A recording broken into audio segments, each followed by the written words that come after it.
Teenage years are often referred to as a roller coaster ride of emotions, marked by mood swings, heightened sensitivity, and the impact of hormonal changes. For parents and educators, understanding and navigating these emotions shift is crucial to building trust and fostering positive growth. When we connect with teens at an emotional level, we empower them to handle challenges with resilience and self awareness. Today, we have the privilege of speaking with Dr. Priya Gambhir, principal of St. Andrew's World School, Vasundhara, Uttar Pradesh, a respected leader and advocate for holistic education. Dr. Gambhir has dedicated her career to understanding the emotional need of students and creating nurturing environment that supports that well-being. Her insights will illuminate how we can better understand teens' emotions and provide meaningful support during these transformative years. Welcome, ma'am, to Parenting Summit. Thank you very much. Good morning, everyone. I'm Dr. Priya Gambhir, Principal, St. Andrew's World School, Vasundhara. And I'm really honored to be given this opportunity in very special summit, one of its kind, that is Parent Teen. Very seldomly we have been discussing about it, but I feel that this is a most important and very vital topic to discuss. And being into the realm of education from past 15 years, working closely for life skills and adolescence, I feel that it is my duty to share my insights with all of you on adolescence changes and how parents are supposed to navigate the trajectory. With my experience working with the adolescents and in the CBSE with Expression Series India, I have come across a lot of case studies wherein teenagers have got certain hormonal changes, and with that, there comes a very significant changes in their physical, in their mental, in their social attribution. I would like to share my thoughts and my insights in this session. Thank you. Wonderful, ma'am. Welcome to Parenting once again. So let's start with understanding. Uh, my first question would be, how would you explain the emotional and hormonal changes that teens go through during adolescence? See, in the adolescence age, this age marks the hormonal changes due to puberty, and this includes the good fluctuation in the hormonal level, and with that, children come across with the mood swings. There are emotional sensitive behavior which we get to see. Physical developments are happening, which children are not able to understand that why it is happening so.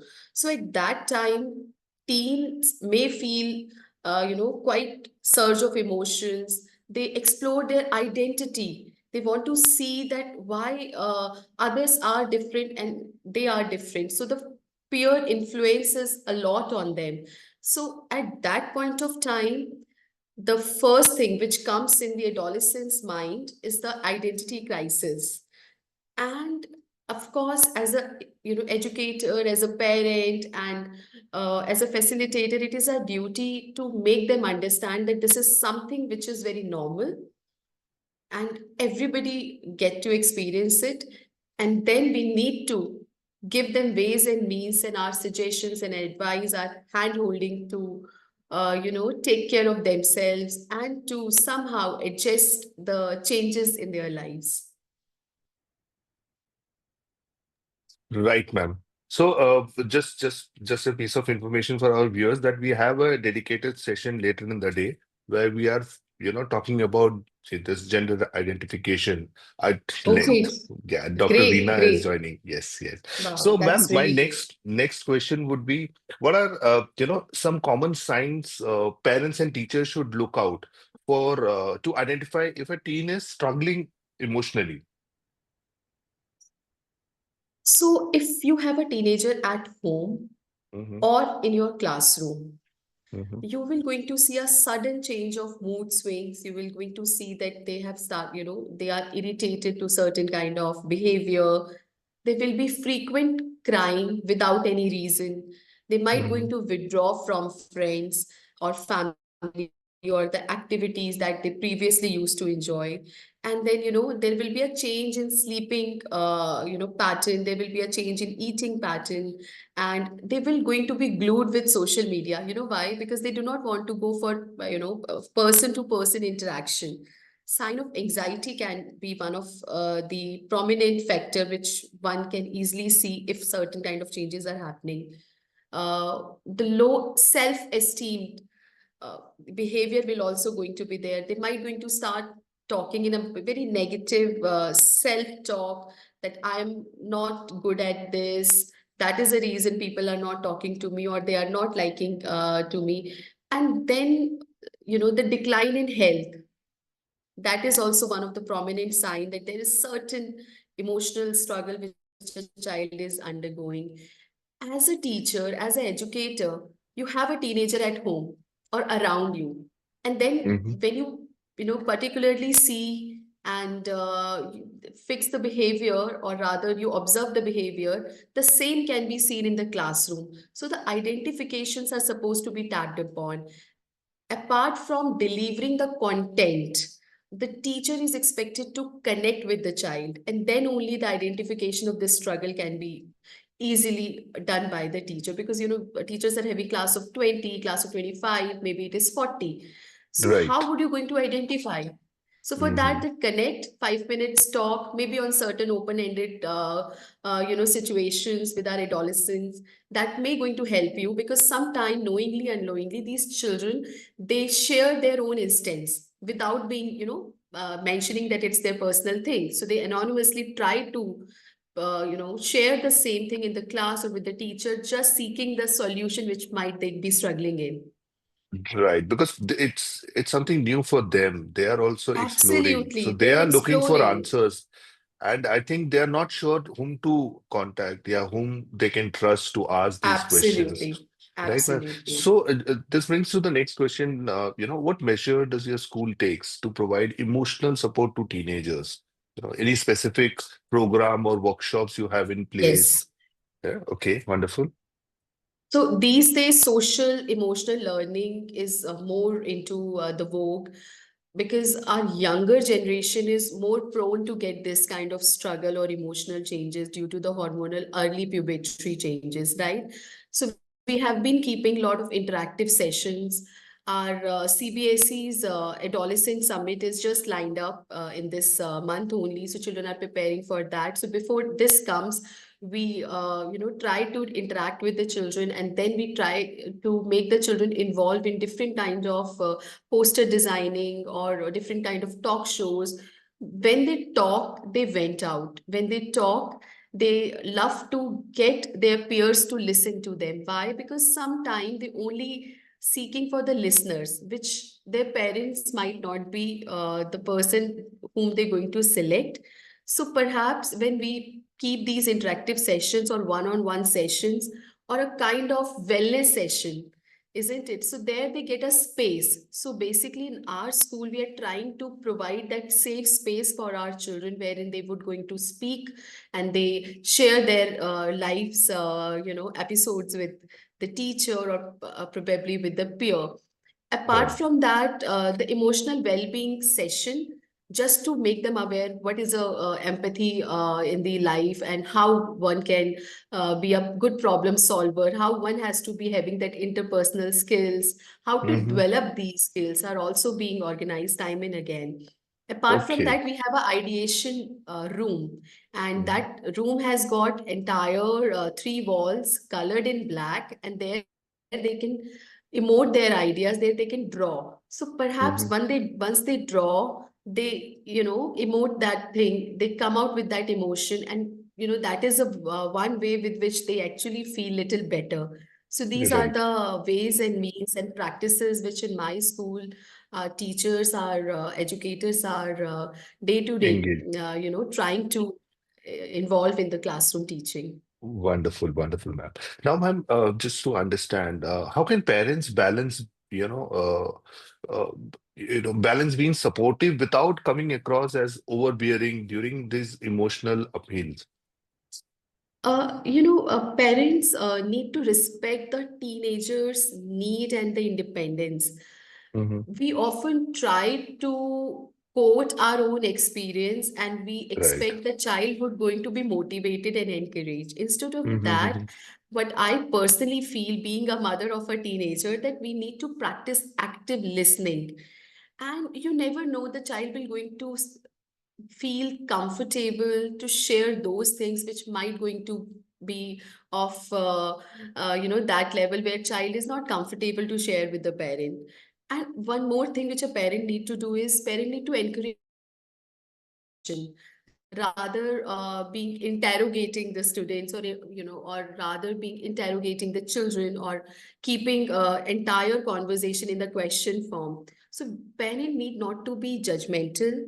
Parent need to respect the feeling of the teenager. Parent need to have that negotiative talk wherein child will going to feel comfortable that okay, that's my safe space, and I can either share with my mother, I can either share with my father. So that kind of conversation should be there. And more of family time. These days we all are busy. We have got our own lives, and children have are also busy because their study routine is there. So at least morning time or night time should be dedicatedly given to the child, be it 10 minutes, be it 15 minutes. The kind of conversation which happen would certainly going to pave the way for a emotional bonding. And if child will going to be entrusted with that emotional bonding, he would not going to look for that bond outside, and perhaps would going to be more strengthened in dealing with these kind of emotional changes. Right. So spending time with your teenagers, Yes. giving them that, support and a patient hearing. That's, to start with, That that's what they're looking for in the first place. absolutely. Right, right. So, ma'am, this brings to the last question. Uh, what are some of the practical strategies parents can use to improve emotional communication with their teens? You know what You, parents lack? okay, Validating the emotions of the adolescents, validating okay. the emotions and acknowledging the experience. Hmm. We land up on disagreeing it very often because we have not experienced it. Perhaps parents need to understand that this experience is a new experience for a child, and this age is a new age. Child is on an explorative journey much before we have started our exploration, isn't it?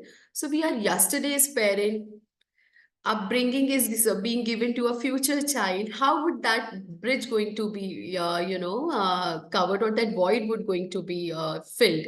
For Correct. that, spending quality time together, maybe a teen and parent activity, and engaging activities which children enjoy, maybe the Sunday smiles or Saturday smiley kind of activities, and more of a healthy lifestyle where child would also going to see that my parents are doing something for their health, and I should also going to contribute. Hmm. And accountability also should be given to the children, and we Mm. need to tell our children that we are also going through a tough time, to give them a proper upbringing or to nurture them.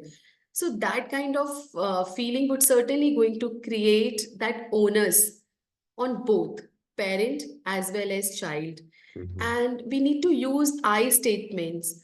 Hmm. We need to tell that we are worried for the child, and that is a reason we are asking the questions. Perhaps that would going to lower down that conversation which land up into argument. Why? Because the Right. child feel that the parent is putting a blame, isn't it? So Mm-hmm. these kind of things would going to be there, and more of emotional vocabulary parents should use. We Hmm. often try to talk to a child on a very casual basis. We need to be open enough to share our emotions with our children. Let a Hmm. child know that we are also vulnerable, we miss them, Hmm. we are worried for them. There is an emotional connect which is little devoid of, and we really need to strengthen that. And that Right. way child will also going to feel that parents are there with me, and certainly would going to get the leeway to deal with Hmm. these emotional changes which, or a hormonal changes certainly which a child is undergoing. Right, right. A very important thing that, it's like every family has a different fight, So it is not that one thing which working for one family could be just replicated. You have to identify your own strength and challenges Absolutely. within your family, and then you find your own way. For some, it could be Yes. just maybe a Sunday outside trip could be there. For some, it could be just sitting there 5 minutes and talking each day. Yes. That will help. So every family need to come together, evaluate. And second point, which you said is very important. I mean, we also have emotions, and Yes. uh, letting our children know about it is perfectly normal. They will get Absolutely. involved. And the third thing which you said, give references. I am worried, or I had this experience. Once we start connecting at that level where we are saying I and you instead of blaming, like you rightly said, things will definitely take a different shape altogether in a positive way, right, ma'am? I would like to share my personal instance, which happened Hmm. yesterday evening only. Okay. My Hmm. teenage daughter approached me. I was in the kitchen cooking dinner. So she Hmm. asked me, Mama, will you mind if I need a counseling? Okay. S- Okay, so I said, I don't mind, but why do you need counseling? Is there anything which you like to share? So she was so happy to listen to my answer in affirmation. Why? Because she's staging one drama on depression, Hmm. and where she's projecting that parents are having this as a stigma to take Hmm. the professional advice if the child is in this condition. So she Hmm. just wanted to check me what will be my answer as a Response. parent. Yes. Right. And she was Right. very happy and she told me, Mom, I'm really glad that at least there are parents like you who understand that if there is a problem, there is no stigma or it's not a taboo to take any professional help if a child Hmm. is in this vulnerable state. So Hmm. parents need to have that open vision. If there is something which we are not able to tackle, there is no harm in taking professional help if Hmm. necessary. And it Right. comes out with a very, that's a therapy which a child certainly needs.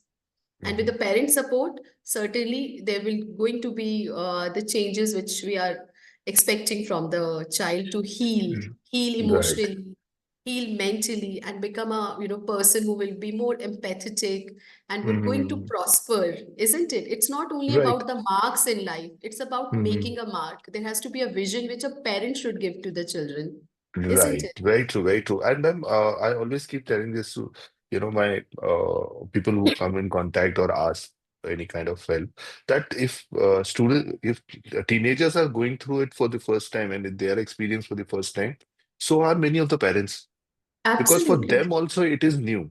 So there is you can't just say that I have seen my parents doing it and I will do that. Things have changed. So we as an adult, we need to understand that and look for help. I'm not saying go get the counseling. If required, go do that also. But Yeah, you need to do a little bit of research. You can't just go with the existing, whatever information you have, because the time has changed and we have teenagers who have, ample information downloads from everywhere, whether it is social media, digital, or even books, absolutely. right? This was wonderful, man. Thank you for, shedding light on such an important and sensitive topic. Your thoughts on understanding teens' emotion and navigating their challenges has given us a deeper perspective on how to approach these critical years with empathy and patience. To all the parents and educators listening, let's remember that teenage emotions are a call of connection, not correction. By fostering open communication, modeling emotional regulation, and offering a safer space, we can help our teens grow into emotionally resilient individuals. We are grateful for your time and expertise, ma'am. Um, Thanks a lot for being part of Parenting Summit, and we really appreciate it. Pleasure Thank you. is all mine to share my thoughts. And this topic has been quite close since I'm a mother of a teenager and I understand how worrisome parents go. And thank Mhm. you to you all, your team, for being doing such a marvelous job. And Hmm. I hope the parents would certainly going to understand that their contribution in the child life is equally important as the school is contributing. And for the Right. teachers, हम कागज के डब्बे नहीं बनाते, हम जिंदगियां बनाते हैं, हम टीचर्स हैं. सो आइए मिलकर बच्चों का ओवरऑल डेवलपमेंट करें, होलिस्टिक डेवलपमेंट करें और अपनी देश को आगे लेकर जाएं. With that, thank you very much for having me. Wonderful message, ma'am. Thanks you. Thanks a lot. Thank you.